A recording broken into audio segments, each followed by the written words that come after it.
Welcome to the Top 10 Garden Show with Ken Lain. Listen to Ken's tips, tricks, and garden shortcuts guaranteed to make your gardens more beautiful than ever this year. Now, welcome your host, Ken Lain. So there are a few tips as we wrap up this year's garden season. Kind of in strong. Some of the insider tips I've given to you. I mentioned a couple of things earlier in the show as far as house plants, like fungus gnats, how to get things to bloom, keep them going. But if you've got a lawn, here at this elevation, we're so mild that you can keep a lawn pretty much green right through winter, especially newer lawns. You can get an older lawn to stay green longer, but it's amazing how long. So one thing I would do right away is lower the blade so more sun can get into that garden, into the blades of the grass. Just kind of, it really helps. So maybe 1.5, 2-inch blade height to the lawn, and it will keep it greener longer. And I would say fertilize it. Fertilize it with all-purpose plant food. The bird guano in that is magic. It greens things up better than anything else. It'll keep it green longer. You can tell folks that fertilize their grass, their lawns, kind of in the fall of the season, this time of year, because it kept it green longer. Otherwise, it tend to go yellow and brown sooner for you. So, and then as we get frosty, it's a bit early yet, but as we get into closer to I don't know, the new year, you'll get some frost layer. Don't walk on grass while it's frosted. The blades are actually frozen. When you walk in, it'll break the blade. So you get this brown hue to it. It's just kind of some inside personal experience. My name's Ken. We're just friends. We're talking over the back fence, and this is kind of some things I've kind of shouldn't have done, but I did, and I don't want you to do. So kind of watch that one. Your fallen leaves. Don't let leaves stay for very long. A few days is fine, but don't let it stay on top of your lawn, your borders, your raspberry brambles, your ponds. Don't let it stay on there because they tend to compost right there on the lawn, and they can damage the foliage underneath. Yes, they'll come back, but you want it to stay green. You want it to stay healthy. And then also leaves as they drop, they tend to harbor disease. So that powdery mildew they got on the roses, well, it will hibernate underneath those leaves. Don't let that happen. Expose that soil, rake those leaves out, compost them over there in a compost pile where they should be. Don't let them compost on your flower beds, on your roses, on your lawn, your thyme lawn, your herbs. Don't let them do that. It'll just keep them healthier, keep them looking cleaner, neater, just kind of some things that happen. Your containers, if you've got pots, what I find is just personal experience again. I find that I tend to overwater my container gardens. So whether it's a beautiful Nandina or holly or a pot full of pansies, you can continue growing. It's good for that, but I tend to overwater things. And so what I do is this time of year, I raise up my pots with some pot feet. They make a real decorative little kind of riser, maybe a 1-inch riser, and it just gets it up off the ground where it allows the plant to drain faster. It keeps me, just some things I found really help. They're pretty, they're very inexpensive, and they really make a difference for your fall and winter gardens. Now in the summer, I don't care. It's hard to overwater plants in the summer. It's so hot. So I'll take them back off. So just kind of some things. Look at pot feet for your container gardens. Also, I find I don't do very well with plastic containers this time of year. Again, I tend to overwater.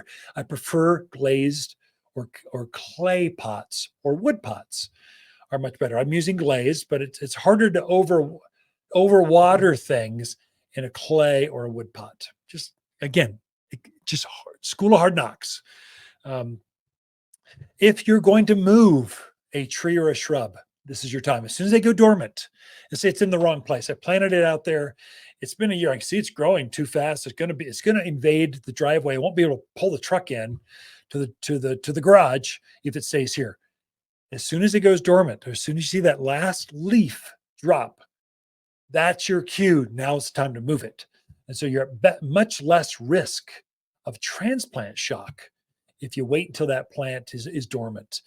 Also, there's less bugs out there. There's less problems. If you're going to plant a new plant, I would go as far as to say, now's the time to dig the hole or to get that garden flower bed ready, turn the soil, get it in there, get it rototilled now, because it's going to expose all the weed seeds. It's going to expose the insect eggs, expose that new garden area you're going to plant in into February or March. Expose it now to the winter cold, because you'll have less issues down the road. So you're trying to expose that garden to the colds. It kills off those mildew spores, disease, insects. Usually I'll turn it and I'll add my layer of manure or mulch or compost on top of that. And I'll just let it sit. I'll let it percolate. I'll let it just be exposed to the cold. So I'm going to be ready to plant it. It's full on spring. It's full planting season by March. And maybe the end of, depends on your elevation. I would say the end of February, for you folks over on the other side of Mingus, the Cottonwoods, Camp Verdes, Sedonas, you're full on spring. Daffodils are in bloom. Forsythia are blooming right after Valentine's. So you kind of get things ready. And this is your time to do that. So let's see. If you've got winter vegetables, especially the tall ones, I just Brussels sprouts. This is a big plant. If you're growing Brussels sprouts, it grows better this time of year, but they can get kind of tall. You might want to stake them. They tend to fall over in the wind. The leaves have dropped. The trees were naturally protecting some of your gardens from the wind. Well, now they're exposed. So you might have to do a little bit of maintenance on things, kind of get them staked up, keep them from falling over. As soon as the plants are dormant, you can go ahead and prune your fruit trees, apples, pears, cherries, apricots, nectarines, your grapes, your berries, raspberries especially. You can prune all that stuff, currants, your gooseberries, those old-fashioned, some of those shrubs. I won't say how to prune them. That's not for this show, and it's hard to do on the airwaves. But time. It's time to prune all those things back. I think you can leave in the ground without any problems your root crops like turnips, beets, parsnip, Swiss chard, celery, Brussels sprouts, your beetroots, all those things. Potatoes, I leave them in the ground. I don't harvest them all at once. I don't need that many potatoes. There's dozens and dozens. I just can't deal with them all. I'll get one plant. I'll leave the other one there, and I'll harvest that. Really, as long as that soil doesn't freeze, you're good. They'll store right there in the ground and be fresher, crisper, better taste. My mouth's watering just thinking about them. Oh my gosh. I love turnips. I'm a Southern boy. My mother, I'd come home from school and you'd smell turnips just cooking in the kitchen for dinner. My mouth, I still love that. I love going to Cracker Barrel and having fried okra, turnips. It's just good stuff. I don't know. I think it's time to, if you're into the creative artistic stuff, the espalier, let's say fruit trees or twisted. I sold some braided fruit trees this spring. I'll have some more next spring, but now's the time to clean up the suckers, clean up the trunks. You can see that beautiful braid. It's time to clean that up. I would say your topiaried things, spiraled, pom-pommed, those kinds of artistic plants, you can go ahead and trim those things back now. So it's time. As soon as things go dormant, it's time to think about pruning. Now, the pruning window is very large. So you've got from the time they go dormant through March. So it's a big window. It's basically all of winter. You can go ahead and do that. So don't feel rushed. You don't have to get it all done by Christmas. No, enjoy the eggnog.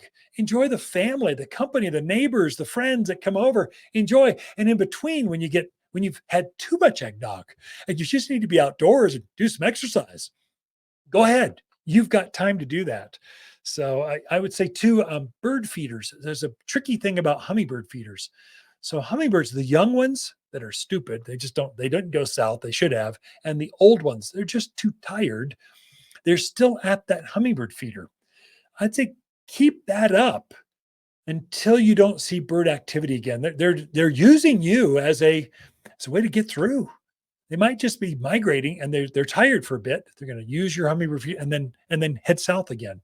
But don't let that hummingbird feeder freeze, but You might have to bring it in the evening in the garage or whatever, then take it back out. But as you see bird activity, that's a reason you see that. The young and the old, they just get tired. They can't make it like they used to. Help them out. Anyway, those are some of your insider tips for the end of the year. There's more of that to come right after this. Grow extraordinary succulents and cactus indoors. Water succulents are easy with lots of shapes, sizes, and colors. Whether you're looking for a small cactus for an office desk or a huge statement succulent in your living room, we have the perfect plant.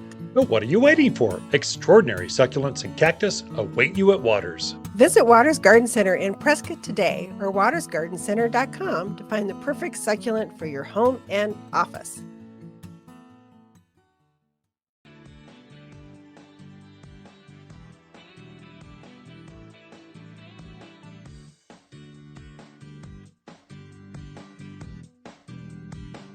You're listening to garden expert Ken Lain. He can be found throughout the week at Waters Garden Center in Prescott.